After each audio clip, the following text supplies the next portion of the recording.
தமிழ் பேசும் அனைத்து நல்ல உணர்களுக்கும் வணக்கம். சிறகடிக்க ஆசை சீரியலில் அடுத்தது என்ன ஆக போகுது அப்படின்றது தான் இந்த வீடியோவில் பார்க்க போகிறோம். சேனலை சப்ஸ்கிரைப் பண்ணிக்கோங்க, பெல் ஐக்கனை மறக்காமல் கிளிக் பண்ணிக்கோங்க.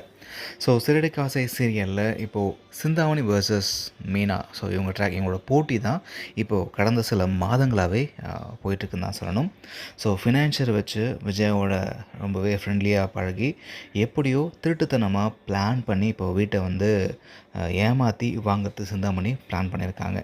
ஸோ எல்லாத்துக்கும் மூல காரணமே இந்த சிந்தாமணி தான் அப்படின்ற உண்மை தெரிஞ்சதுக்கப்புறமா முத்து, மீனா, அண்ணாமலை, விஜய் அப்படி எல்லாருமே சிந்தாமணி மேலே செம்ம காண்டில் இருக்காங்க.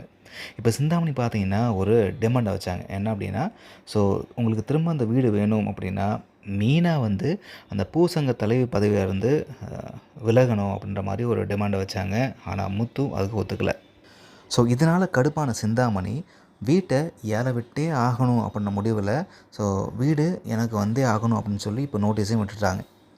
முத்து என்ன பண்ணுறாரு, ஸோ அவரோட அந்த பழைய முதலாளி இருக்கார் இல்லையா, அவர்கிட்ட போயிட்டு அந்த பழைய கார்லாம் லீஸுக்கு வாங்கி அதை சரி பண்ணி ஓட்டி சம்பாதிக்கலாம் அப்படின்னு ஒரு முயற்சி இறங்குறாரு.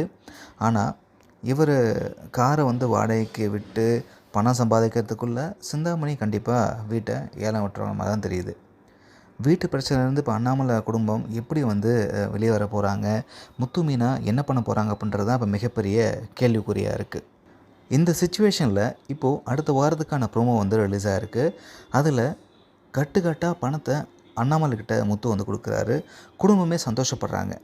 அதே சமயம் ரோட்டில் பணத்தோடு வந்து இப்போது ஸ்கூட்டியில் வந்துட்டு இருந்த மீனாக்கிட்டேருந்து யாரோ 2 பேர் பணத்தை வந்து வழிமறித்து பிடுங்கிட்டு போகிறாங்க.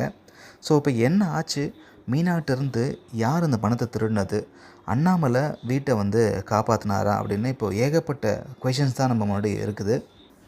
ஸோ எனக்கு என்ன தோணுது அப்படின்னா, இப்போது கதையை பார்க்கும்பொழுது எனக்கு ஒரு பழமொழி தான் ஞாபகத்துக்கு வருது. ஸோ தெய்வத்தால் ஆகாதனும் முயற்சிதன் மெய்வர்த்த கூலி தரும் அப்படின்னு சொல்லுவாங்க இல்லையா, அதே மாதிரி இவங்க முத்துவும் மீனாவும் ரொம்பவே கஷ்டப்பட்டாங்க. இப்போது அந்த பணம் திருடு போகுதுன்ற மாதிரிலாம் அந்த காட்சிகள் இருந்தாலும், பட் 2 பேருமே உண்மையாக கஷ்டப்பட்டு உழைச்சிருக்காங்கல்ல, அந்த உழைப்புக்கான பலன் கண்டிப்பாக கிடைக்கும்னு எனக்கு தோணுது.